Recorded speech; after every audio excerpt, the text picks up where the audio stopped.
The Starliner spacecraft docked to the International Space Station on June 6th. During the June 6th rendezvous, NASA and Boeing identified helium leaks and experienced issues with the Spacecraft Reaction Control System, or RCS thrusters, as Starliner approached the station. Since then, engineering teams have completed a significant amount of work, including reviewing a collection of data, conducting flight and ground testing, hosting independent reviews with agency propulsion experts, and developing various return contingency plans.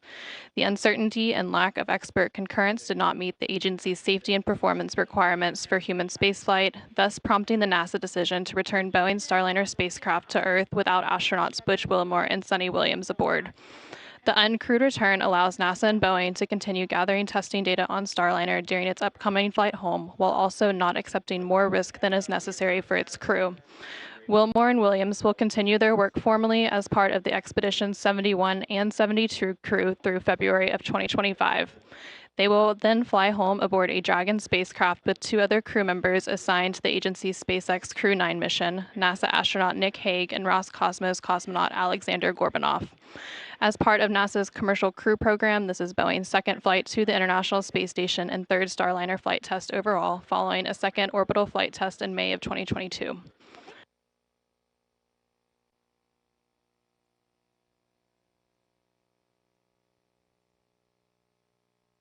Yesterday, the hatches were closed between Starliner and the International Space Station. There are 3 hatches that separate the inside of Starliner from the orbiting laboratory: the Starliner hatch and the APAS hatch and No. 2 forward hatch on the station side. Following hatch closure, teams worked through steps to depressurize the vestibule, which is the area between the station hatch and Starliner hatch that were exposed to the vacuum of space prior to docking. Shortly after the go, no-go poll earlier today, where the joint teams here and the Starliner Mission Control and the International Space Station Mission Control polled go for undocking, NASA astronaut Sonny Williams called down to the flight control team on Space to Ground to share some words with the team before Starliner's departure later today. We'll go ahead and replay that exchange for you now. Station Houston, Space to Ground 2 for Starliner undock status. Go ahead, we're with you. Hey, Sonny, both the Starliner and ISS flight control teams have pulled go for undock at this time. The expected undock time is 22:04. Okay, copy, 22:04. Hey, you know, we're just looking at the flight control roster and like, wow, it is the all-star team. You guys, it is the time to bring Calypso home. You have got this. We have your backs, and you've got this. Bring her back to Earth. Good luck.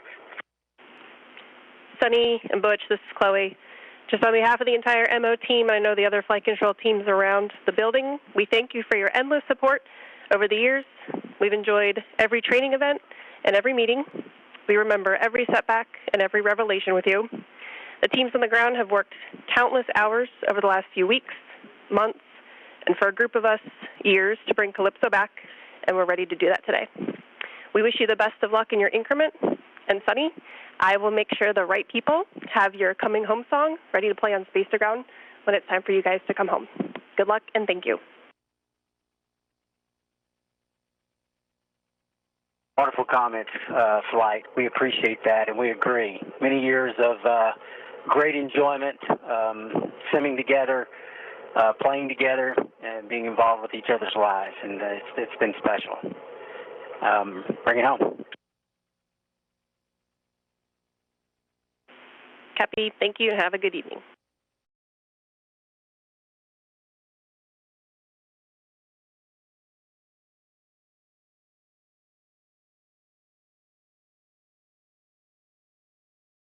We are now just over 13 minutes away from today's planned undocking.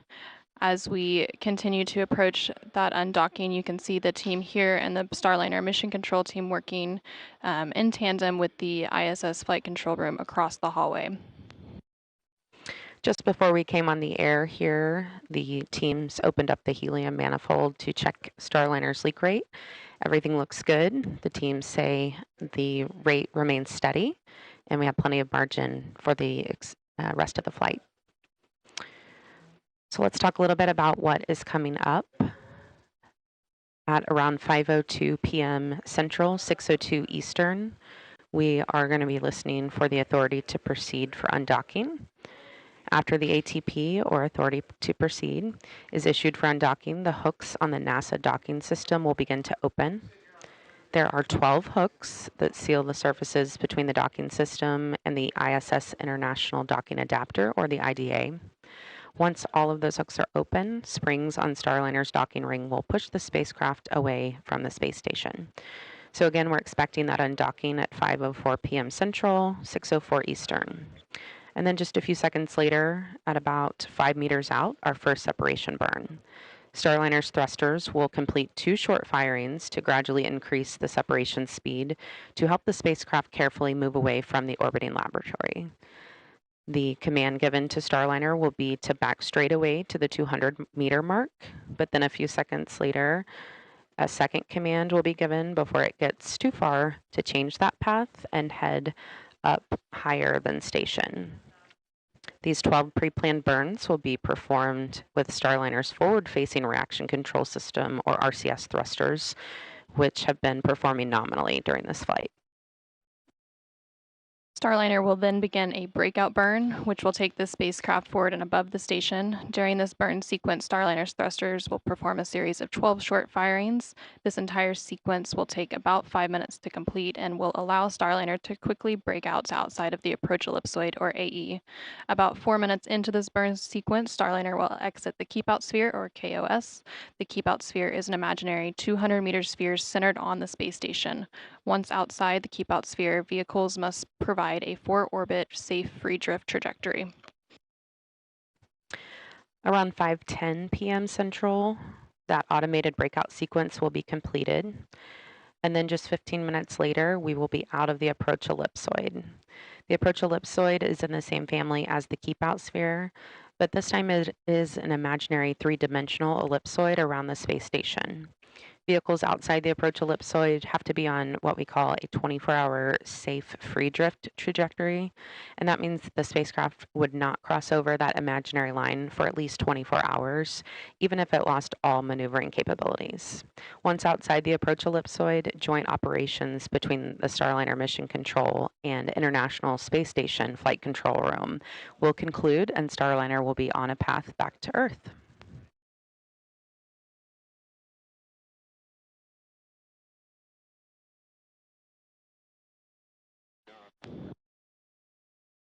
A few minutes ago, teams completed a final weather briefing to analyze weather predictions for the landing site at White Sands Space Harbor in New Mexico, and the weather continues to look good to support a landing later today. As part of the departure preparations for Starliner, mission managers completed a series of operational and weather checks. Yesterday, 24 hours before undocking, NASA analyzed the weather predictions for the landing site, and there are several different weather criteria that must be met, including winds at the selected landing site must be approximately 13 miles per hour or 12 knots or less when uncrewed, and ground temperatures must be warmer than 15 degrees Fahrenheit, and the cloud ceiling must be at least 1,000 feet. 1 nautical mile of visibility is also required, and the area must be clear of precipitation, thunderstorms, and lightning within an approximately 22-mile radius. A final weather check will also take place before the spacecraft's deorbit burn, which is currently scheduled for 10:17 p.m. Central, 11:17 p.m. Eastern. And following the weather briefing, the navigation and docking lights on Starliner were turned on. The LADARs were confirmed to operate, and the RAL cards were enabled for departure. The LADARs, or laser detection and ranging lasers, create a 3D picture of the International Space Station for Starliner's computers to help the spacecraft guide itself around the ISS when it's flying close to the station. The LADAR system was developed and tested in orbit aboard the Space Shuttle as they docked with ISS. The RAL cards, or Remote Analog Interface Unit, gathers data on the status and health of critical spacecraft systems during all phases of the mission. This allows the important systems information to be stored aboard the spacecraft so engineers can review it once the spacecraft lands.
We're now just over 6 minutes away from the planned undocking at 5:04 p.m. Central. As we continue to stand by for Starliner's departure from the International Space Station, I'll hand it over to NASA's Rob Navius for an update from the International Space Station Flight Control Room.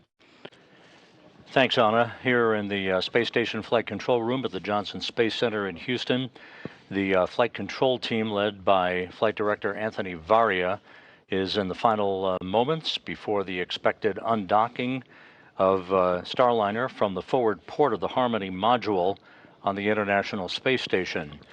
Once the undocking is complete and Starliner has exited the approach ellipsoid that you heard Lauren describe just a moment or two ago, the 9 crew members on board the station, led by Commander Oleg Kononenko, will begin their sleep period. They're going to be moving into an off-duty period on Saturday.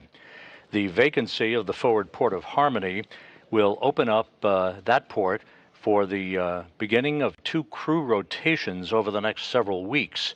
Next Wednesday, NASA's Don Pettit and Roscosmos cosmonauts Alexei Ovchinin and Ivan Wagner will be launching from the Baikonur Cosmodrome in Kazakhstan on a 2-orbit rendezvous to reach the International Space Station.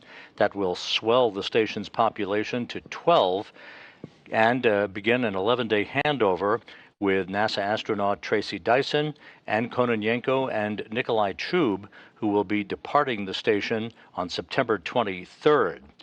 A day later, if everything goes as planned, NASA's Nick Hague and Roscosmos cosmonaut Alexander Gorbanov will be launching from the Cape Canaveral Space Force Station on the SpaceX Crew Dragon Freedom. They will be a 2-man crew to reach the International Space Station and provide the orbital Uber, if you will, for Butch Wilmore and Sonny Williams to come home on next February, with Wilmore and Williams completing what is expected to be about a 262-day mission. Meanwhile, the Crew 8 crew, Matt Dominic, Mike Barrett, Jeanette Epps, and Alexander Grebenkin, are in the final weeks of their mission on board the station. They are planning to depart after a 5-day handover with Hague and Gorbanov. That handover will lead the way for a departure on or around October 1st. The Crew 8 crew will then be coming home to bring the station back to its complement of 7 crew members. So with that, we're about 3.5 minutes away from the planned undocking of Starliner. We'll be watching carefully. It will take about 21.5 minutes from undocking for Starliner to exit the approach ellipsoid that you heard Lauren describe a moment ago. That's that 2.5 mile long by 1.2 mile wide corridor, if you will, the neighborhood of the International Space Station. So we'll be following along as Starliner begins its journey home and a landing at midnight Eastern Time at the White Sands Space Harbor in New Mexico. With that, we'll turn it back to you, Anna, in the Starliner control room. Station Houston, Space to Ground 2 for Starliner undock status.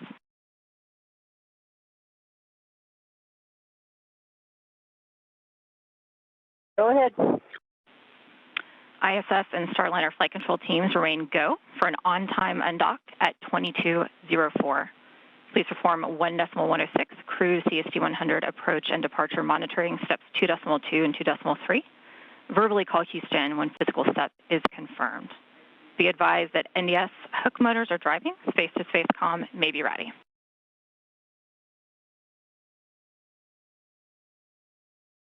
ISS crew copies ready for undock monitoring.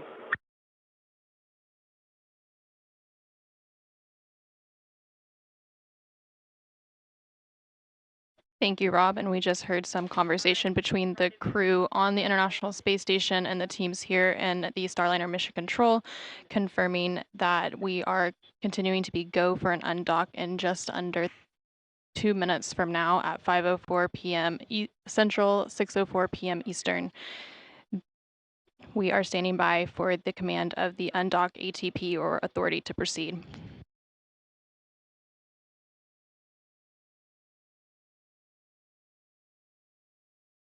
Once the authority to proceed is issued for undocking, the NDS or NASA docking system hooks will begin to open, and there are 12 hooks that seal the surfaces between the NDS and the ISS International Docking Adapter, or IDA. Once all 12 hooks are open, springs on Starliner's docking ring will push the spacecraft away from the space station. And Flight Director Chloe Marion just asked for quiet in the room as we are approaching 1 minute out from Starliner undocking.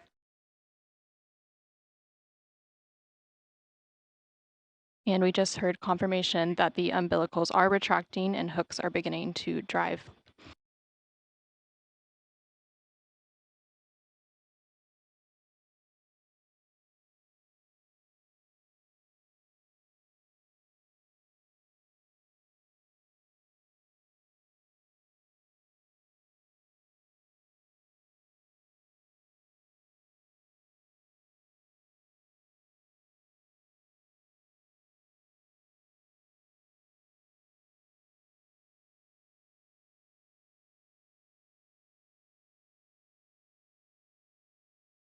Thirty seconds.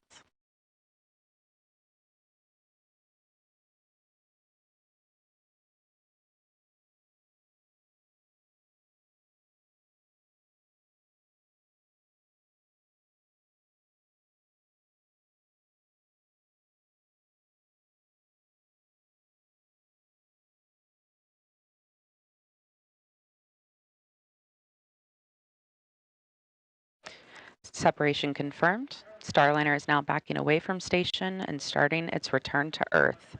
Starliner thrusters will then complete 2 short firings to gradually increase the separation speed to help the spacecraft carefully move away from the orbiting lab. The vehicle is now about 2 meters away from the International Space Station. At the time of undocking, Starliner and the International Space Station were flying approximately 260 statute miles over central China.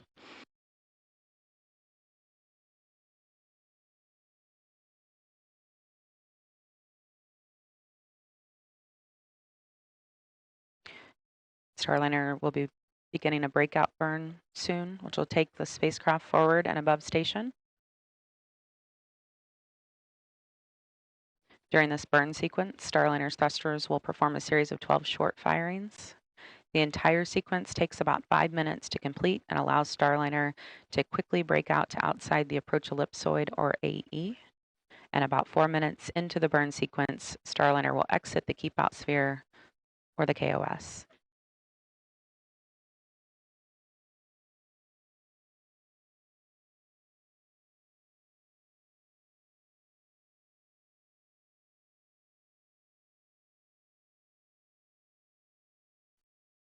And you can see those thrusters firing there on the left of your screen as Starliner backs away from space station.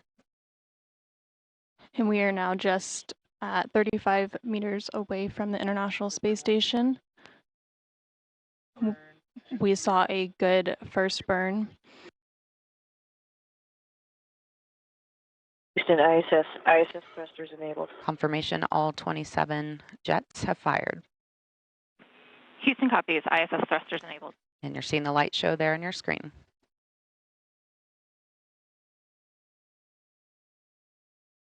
And the first 3 of the 12 firings have completed, and there's about a 100-second pause until the 4th burn.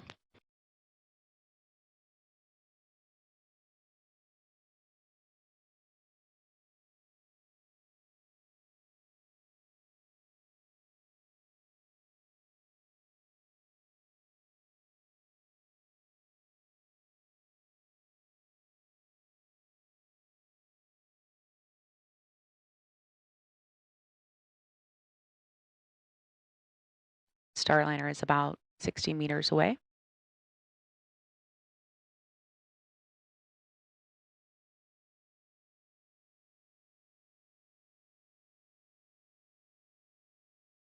And flight controllers are reporting good attitude and good control.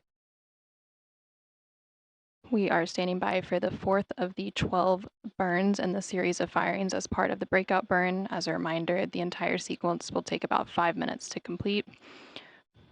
About 4 minutes into the sequence, Starliner will cross what is known as the keep out sphere. The keep out sphere is an imaginary 200-meter sphere centered on the space station. We are 15 seconds away from the 4th burn in the series of 12.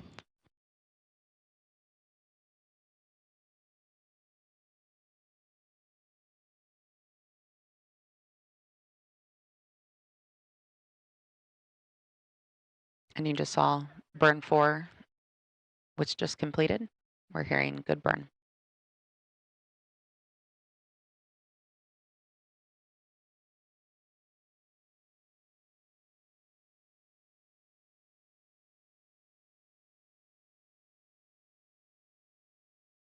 And the 5th burn in that sequence of 12 just completed, and it was a good burn.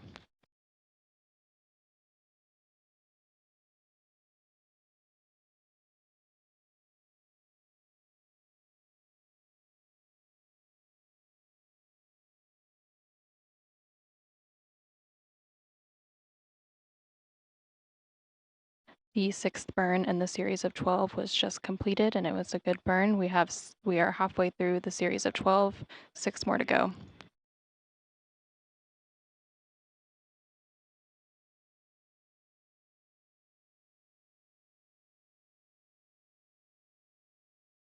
You might be able to see some of those lights on the front of Starliner, a red and a green and a white.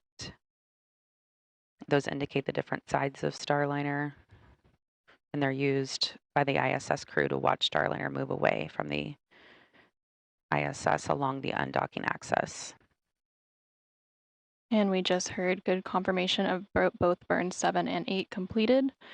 Starliner undocked approximately 5 minutes ago and has just a handful of short firings left in its breakout burn, and it is now about 150 meters away from the International Space Station. And we heard confirmation of a good burn 9, 3 more to go.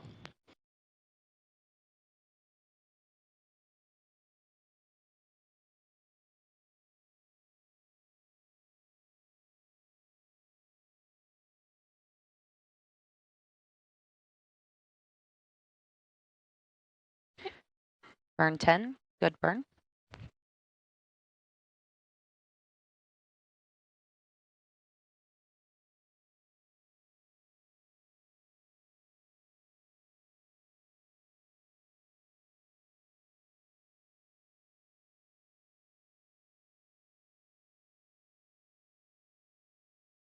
We have one more burn to go, but they have confirmed that Starliner has crossed the Keep Out Sphere, or the KOS, which is an imaginary 200-meter sphere centered on the International Space Station that helps flight controllers here on the ground monitor the arrival and departure of visiting vehicles. Station Houston, Space to Ground 2, Starliner has exited the Keep Out Sphere.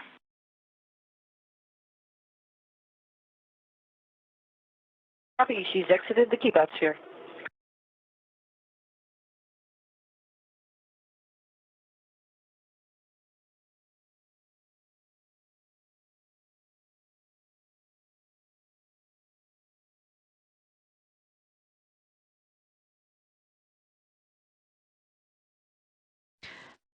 A reminder, this automated breakout sequence was chosen to use Starliner's forward thrusters, which have remained nominal during this flight. And we heard confirmation that all 12 burns in this series of breakout burn firings have completed, and they were all good burns. Starliner has crossed the Keep Out Sphere. So the next milestone for Starliner's departure will be crossing the approach ellipsoid, or AE.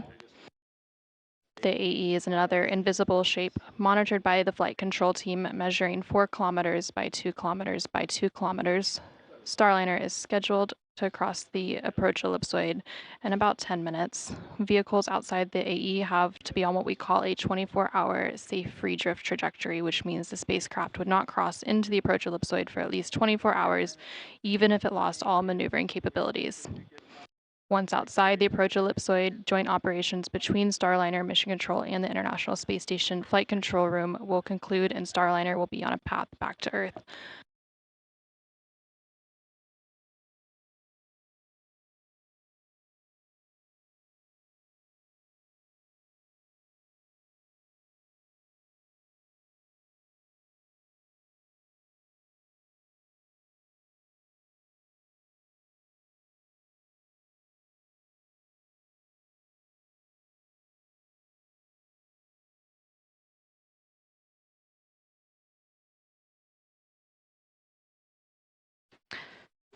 We're now taking a look from the VESTA system, which stands for Vision-Based Electro-Optical Sensor Tracking Assembly. It's a bit of a mouthful, so we like to call it VESTA. And this is a look from Starliner back at the International Space Station. This system is really the eyes of Starliner. It's able to pick up on features on the outside of station like handrails and reflectors. You can see some of that on your screen there in the outlines. And it's the way to assess Starliner's position and attitude. It also gives the ground teams a very accurate look at Starliner's location relative to the station. So earlier we were taking a look from the station back at Starliner. Now we're looking from Starliner back at station.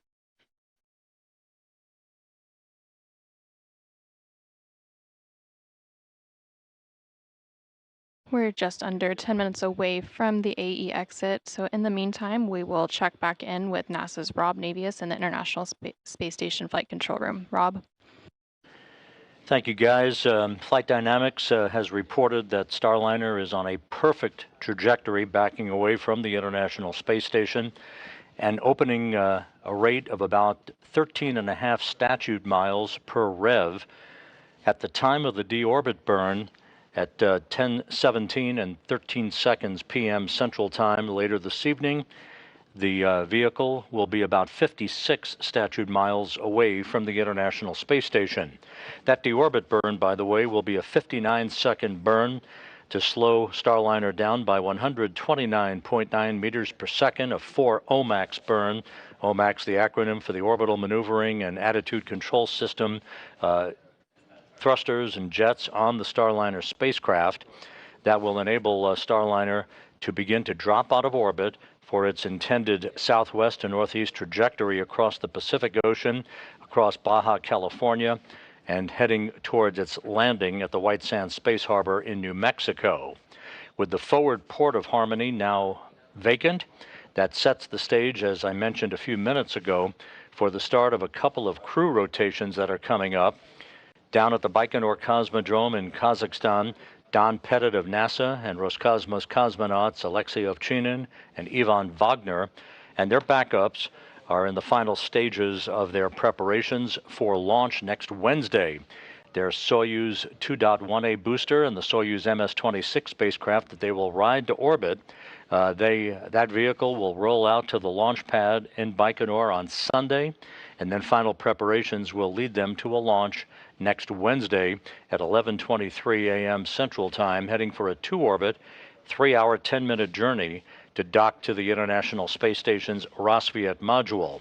Now, that forward port on Harmony that was just vacated by Starliner's departure will be the port of call for NASA astronaut Nick Hague and Roscosmos cosmonaut Alexander Gorbanov, and their launch no earlier than September 24th on the SpaceX Dragon Freedom spacecraft off of Launch Complex 40 at the Cape Canaveral Space Force Station. That will be about a 30-hour transit for those two crew members to reach the International Space Station and the automated docking to the forward port of Harmony. Ultimately, Hague, Gorbanov, Butch Wilmore, and Sonny Williams will do a relocation of the SpaceX Dragon spacecraft from the forward port of Harmony to the zenith port of Harmony, opening up that forward port for the arrival of the next SpaceX cargo ship, SpaceX 31, that's scheduled for launch in October. So a lot of activities lying ahead for the space station crew.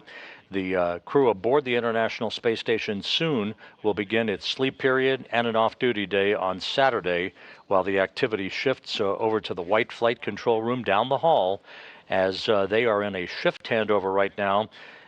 Flight Director Rick Henfling will be taking over shortly to supervise entry and landing operations, and the team over there will be monitoring the progress of Starliner as it moves to its deorbit position about 56 statute miles away from the International Space Station. With that, we'll turn it back to the White Vicar and Anna and Lauren.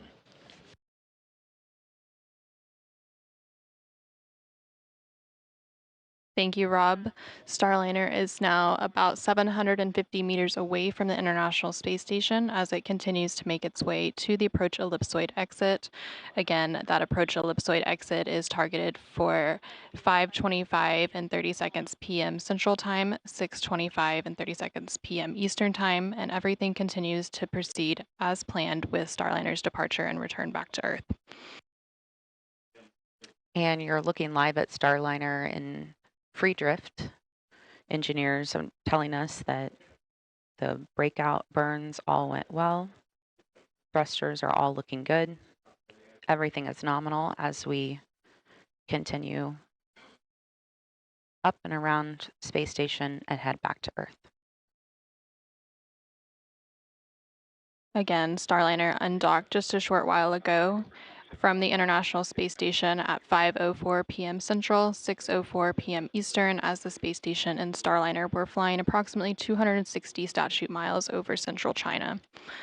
And shortly after that physical separation, Starliner's thrusters completed 2 short firings to gradually increase the separation speed and help the spacecraft carefully move away from the orbiting laboratory as part of the separation burns. And then Starliner began the breakout burn, which was a series of 12 short firings, which allowed the spacecraft to quickly move outside the keep-out sphere, and it is now approaching the approach ellipsoid exit. And once Starliner is outside of the approach ellipsoid, the joint operations between teams here in the Starliner Mission Control and the International Space Station Flight Control Room across the hall will end, and Starliner will be back on its path to Earth.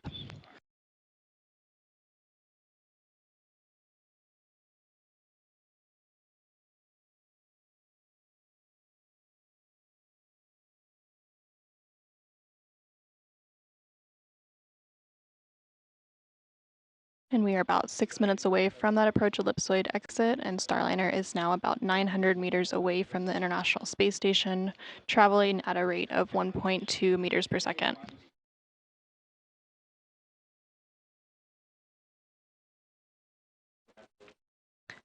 That dot in the center of your screen is Starliner, looking from space station.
We are now about 5 minutes away from the approach ellipsoid exit. Starliner undocked from the International Space Station about 16 minutes ago at 5:04 p.m. Central, 6:04 p.m. Eastern. Starliner is now just over 1,000 meters away from the International Space Station.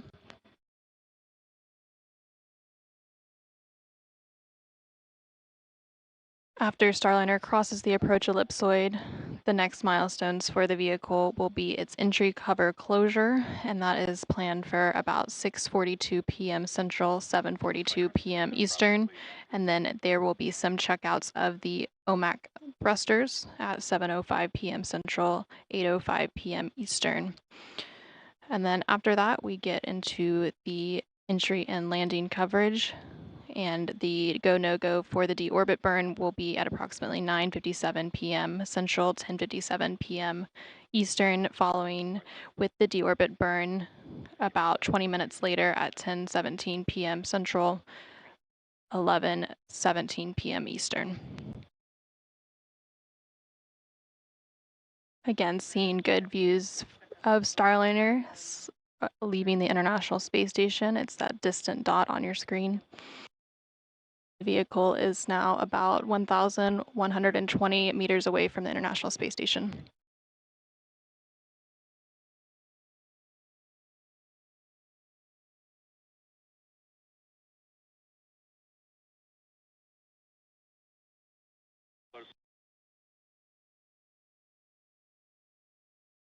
And we just heard confirmation that Starliner is out of the approach ellipsoid. The approach ellipsoid is an imaginary three-dimensional ellipsoid around the space station, and vehicles outside of the approach ellipsoid have to be on what we call a 24-hour safe free drift trajectory, which means the spacecraft would not cross into the approach ellipsoid for at least 24 hours, even if it lost all maneuvering capabilities.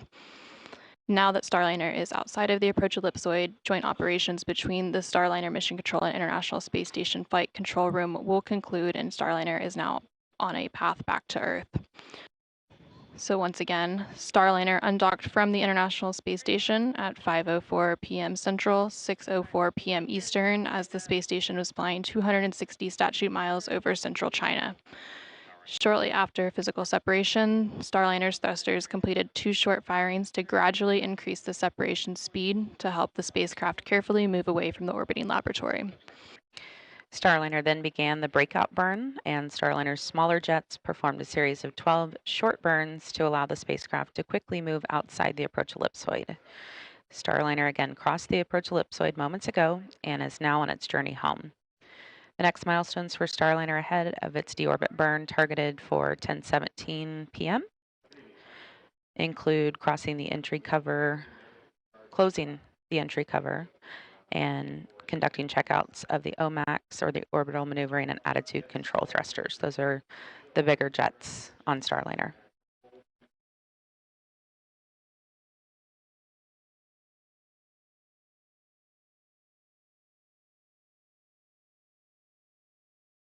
For now, let's check in one final time with NASA's Rob Navius following Starliner's exit from the approach ellipsoid.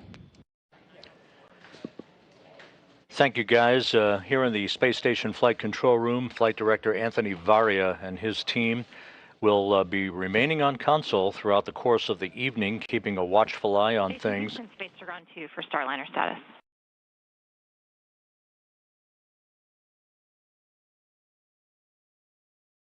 Go ahead. Calypso has exited the approach ellipsoid. Sunny, we are ready for RWS teardown when you are.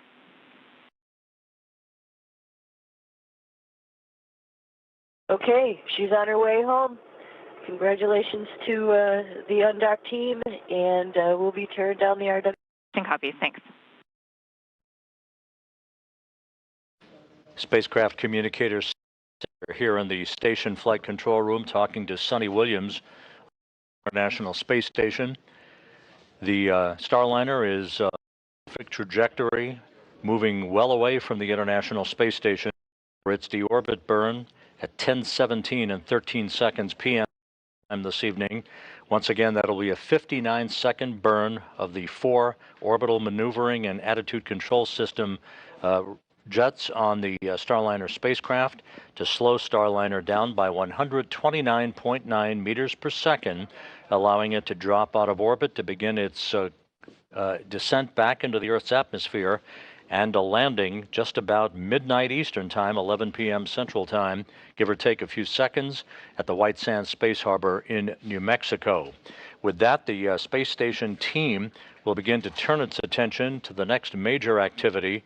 That will be the launch out of the Baikonur Cosmodrome in Kazakhstan on Wednesday of NASA's Don Pettit and Roscosmos cosmonauts Alexei Ovchinin and Ivan Wagner on the Soyuz MS-26 spacecraft that will increase the station's population from 9 to 12, and the beginning of a busy several weeks of crew rotations on the International Space Station, leading to the start of Expedition 72.